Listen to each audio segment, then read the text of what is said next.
Hoje, lição 57, a glória de Israel no reino milenar.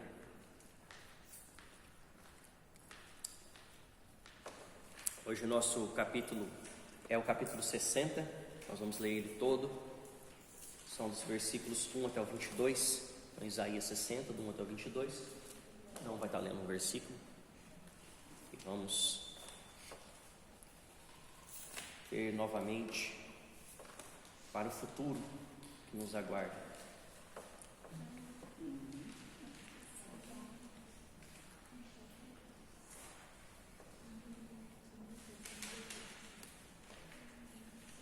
Amém, irmãos?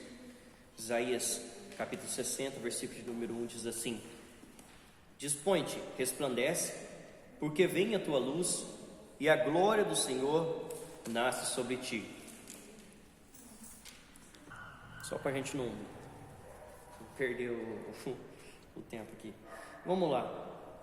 Versículo 1. Ele descreve a glória de Jerusalém, Israel no reino milenar, incluindo antevisões dessa glória no retorno do exílio da Babilônia. Tua e ti, esses pronomes se referem a Jerusalém. Então aqui ele fala: dispõe-te, resplandece, porque vem a tua luz e a glória do Senhor nasce sobre ti. Porque eis que as trevas cobrem a terra e a escuridão os povos, mas sobre ti resplandece a luz do Senhor e a sua glória se vê sobre ti. Então aqui está falando tanto do retorno deles da Babilônia, quanto está falando da Nova Jerusalém. Então sempre Isaías estava pregando e eles estavam entendendo que aquilo era para aquele tempo. E hoje, quando nós lemos, nós estamos vendo que é uma coisa que vai acontecer ainda, porque isso aqui tem sempre um pé no futuro. Olha, pode passar. O 3 e o 4 fala: as nações se encaminham para a tua luz e os reis para o resplendor que te nasceu. Levanta em redor os olhos e vê, todos esses ajuntam e vêm ter contigo. Os teus filhos chegam de longe e as tuas filhas são trazidas nos braços. Então olha só, como que isso aqui se encaixa nos dois contextos. Primeiro, as nações se encaminham para a tua luz e os reis o resplendor que te nasceu. Aqui está falando, lá na era do reino milenar, de quando Jesus vai chamar as nações para adorar em Jerusalém. Aquele que não trouxer oferta e adoração, na terra não chove, na terra não vem a prosperidade, né? É uma terra que fica amaldiçoada. E aqui no versículo 4, ele fala dos dois tempos, ó. Levanta em redor os olhos e vê, todos esses se ajuntam e vêm ter contigo. Os teus filhos chegam de longe, por causa da distância que eles iam vindo da Babilônia até Jerusalém. E as tuas filhas são trazidas nos braços, né? Então, tanto aqui no futuro, quanto naquela época aconteceu, né? E a verdade virá para as nações dos gentios, através da pregação do Evangelho de Cristo. A gente tem essa referência lá em Isaías 42. Você achou aí? Eu, o Senhor, te chamei em justiça e te tomarei pela tua mão, te guardarei e darei por conserto dos povos para a luz do gentio. Exatamente. Então é ali onde que Deus já faz a promessa de que o Evangelho chegaria. Isso aí está lá em Zacarias também, né? Também. Zacarias também fala sobre isso. E todos os convertidos se reúnem em nome do Deus de Israel, como a gente vê, né? Vêm de longe e são levados até ti. Se a gente...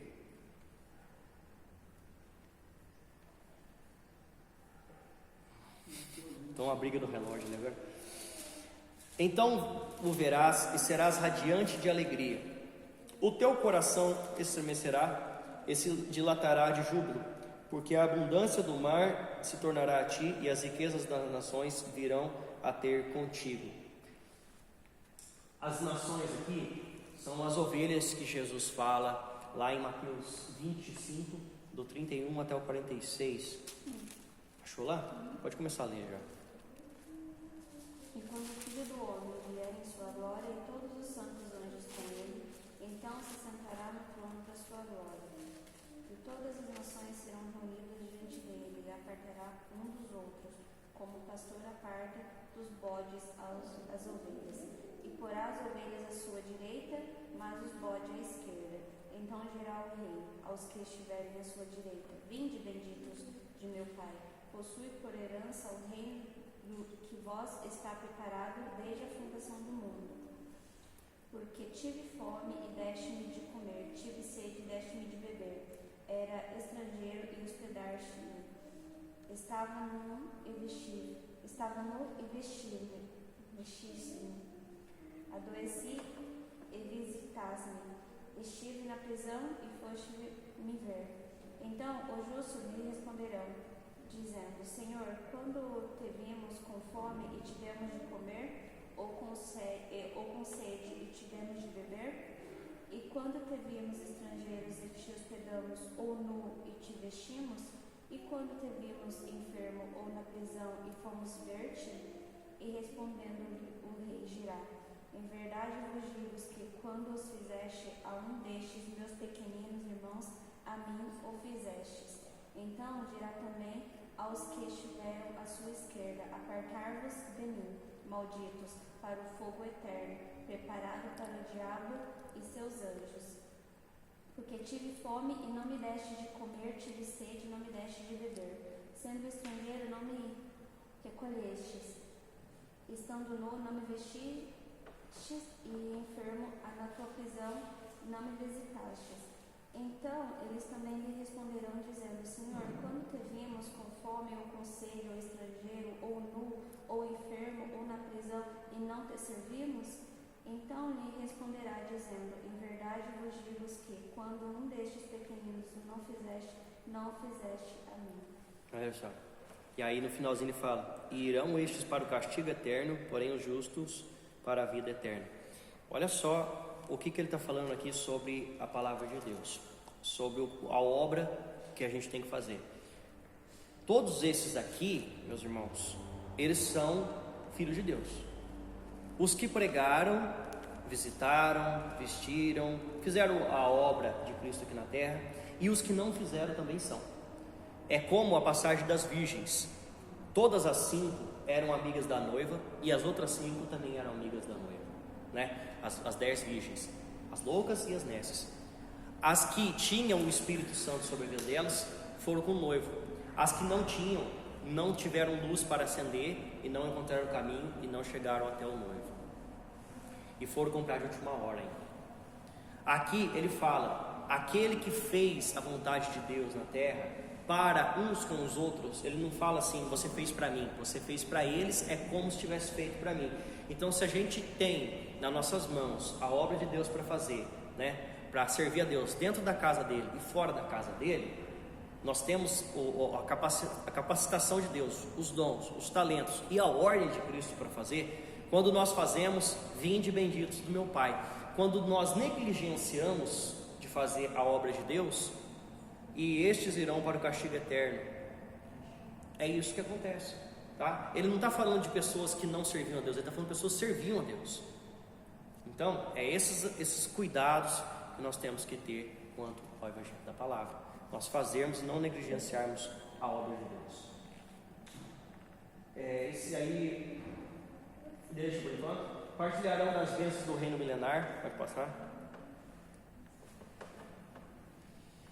Serão necessários muitos caminhos para levar os presentes. Aqui ele fala de Midian, Efa, Kedar, Nabaiote, são todas regiões associadas ao deserto da Arábia. Então ele fala que de longe virão, né, a multidão de camelos que cobrirá, os dromedários de Midian, de Efa, todos virão de Saba, trarão ouro, incenso, colocarão louvores ao Senhor. Virão pessoas de todas as nações para poder adorar lá em Jerusalém, como eu falei antes, por causa dessa obrigação de quem não servir a Deus naquele tempo, a terra vai ser amaldiçoada. Então, quem são estes que vêm voando como as nuvens e como pombas do seu pombal? Certamente as terras do mar me aguardarão. Virão primeiro os navios de Tarsis para trazer os teus filhos de longe, e com eles a sua prata, o seu ouro e a santificação ao nome do Senhor teu Deus, o Santo de Israel, porque Ele te glorificou. Então Tarsis, provavelmente uma região ao sul da Espanha, como a gente vê lá em Isaías 2,16. Quanto a todo o navio de Tarsis, quanto a todas as pinturas desejadas. 2,16, né? Os navios eles eram especialmente grandes, apropriados para a navegação marítima, usados para levar metal fundido de Tarsis. Tarsis significa derreter ou ser derretido. Então esse nome Tarsis significa isso, né? Fundição, derreter ou ser derretido. Então eles transportavam nesses navios metais, minérios para os lugares. E aqui eles estão transportando ouro, prata, né, para o reino de Israel. No milênio virão prestar culto e adoração a Deus todas as nações, para que Deus abençoe a terra deles. Quem não fizer, recebe o oposto. Pode passar? Do 13 até o 14, a Nova Jerusalém será de uma beleza e riqueza incomparável, e até mesmo os antigos inimigos do povo de Deus virão e servirão prostrados. Então ele fala aqui: a glória do Líbano virá sobre ti, o cipreste, o olmeiro e o bucho, certamente, conjuntamente, para adornarem o lugar do meu santuário, e farei glorioso o lugar dos meus pés. Também virão a ti, inclinando-se, os filhos que te oprimiram, prostrar-se-ão até as plantas dos pés todos os que te desdenham, e chamar-te-ão cidade do Senhor, a Sião, o Santo de Israel. Pode passar? E aí, para encerrar, do 15 até o 22, né? Isaías aqui, ele contrasta a glória do milênio, as glórias do reino milenar, com a condição em glória de Israel antes do exílio. O versículo número 16 emprega uma imagem extraída de Deuteronômio 33:19. Alguém abre lá? Ele pode ler. Eles chamaram os povos aos montes. Ali oferecerão ofertas de justiça, porque chutarão a abundância dos mares e os tesouros escondidos da areia. Então aqui no versículo 16 ele fala: mamarás o leite das nações e te alimentarás do peito dos reis. Saberás que eu sou o Senhor, o teu Salvador, o teu Redentor, o poderoso de Jacó. Então ele faz ali uma comparação, né, de Deuteronômio. Então aqui ele fala da época que eles estavam sendo levados para o cativeiro, os motivos que estavam sendo levados para o cativeiro, né? E ele fala da glória, ele compara, ele contrasta com a glória do reino milenar. Então, para mostrar como a vida será prolífica neste tempo vindouro. Como a gente vê aqui, né, no versículo seguinte, do 17 até o 22, né? Trarei bronze por ouro, ferro por prata, madeira por bronze, pedras por ferro. Farei da paz os teus inspetores e da justiça os teus exatores. Nunca mais ouvirá de violência na terra, de desolação, ruínas nos seus limites, mas os teus muros chamará salvação e as tuas portas louvor. Nunca mais, olha que interessante, nunca mais te servirá o sol para a luz do dia, e nem com o resplendor da lua te alumiará, mas o Senhor será a tua luz perpétua e o teu Deus a tua glória. A gente imagina que lá na época da grande tribulação, o sol vai perder o brilho, a lua também vai perder o seu brilho, né, por causa do sol, vai cair terça parte das estrelas dos céus, e assim vai. Fala de tantas coisas caóticas que vão acontecer no cosmos, né, no universo nosso, nos planetas, nas coisas que vão acontecer ao redor. Talvez não tenha mais nem sol nessa época aqui, nem lua exista mais, mas o próprio Jesus, o próprio Deus é a nossa luz naquele lugar. Não tem nem necessidade de sol nem de lua, né? Não tem necessidade das coisas que já se passaram.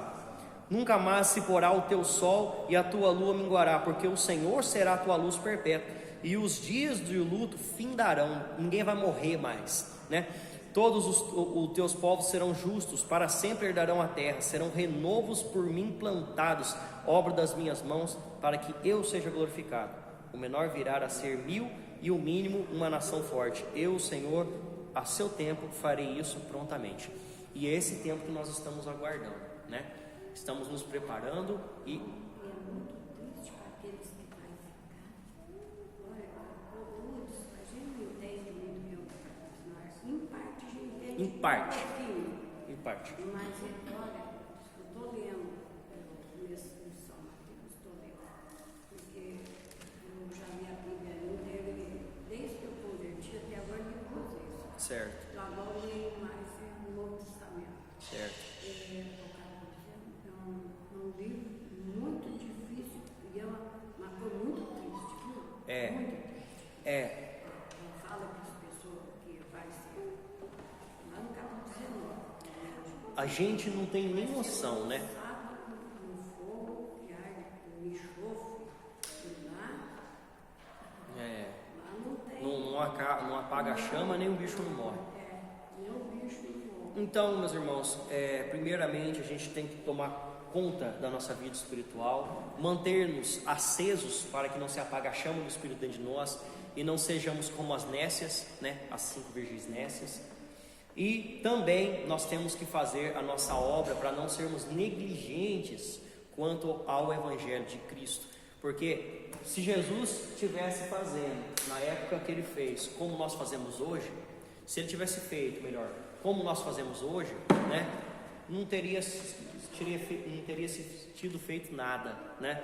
A gente é muito preguiçoso, a gente é muito inconstante na palavra de Deus, peca muito e rende pouco para o ministério de Deus. Então, vamos fazer aquilo que nós temos que fazer, né? E tomar nossa postura como cristão verdadeiro diante de Deus, porque eu olho esses homens do passado aqui e eu vejo neles uma coisa que hoje eu não vejo na igreja mais, né?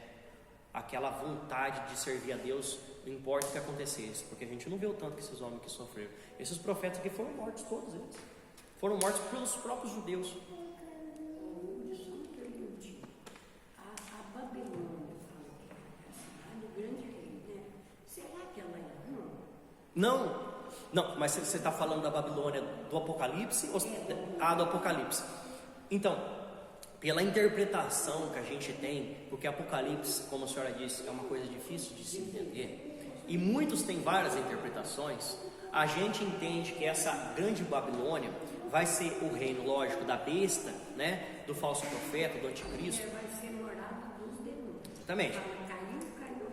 É o diabo que está no controle desse novo governo, né? Na época da grande tribulação, que desse mundo perdido que vai estar. A gente vê que lá fala de 7 montanhas que estão ao redor, e pela forma com que ele fala a localização desses montes, é igual nós temos lá no Vaticano, aliás, não é só em Roma, lá no Vaticano, né? Que tem montanhas conforme fala lá em Apocalipse. Então a gente vê que se parece muito, né, com esse lugar. E a besta, ela é um líder religioso de grande influência. E hoje, na atualidade, não tem maior influência dos povos todos do que o Papa, né? Então, nos dá a entender que é lá e que vai ser uma pessoa semelhante a ele, né? Não vou falar que vai ser o Papa de hoje, não estou falando isso, né? Mas a besta vai incorporar sobre o homem que estiver naquele lugar e vai fazer, né, o reinado dessa.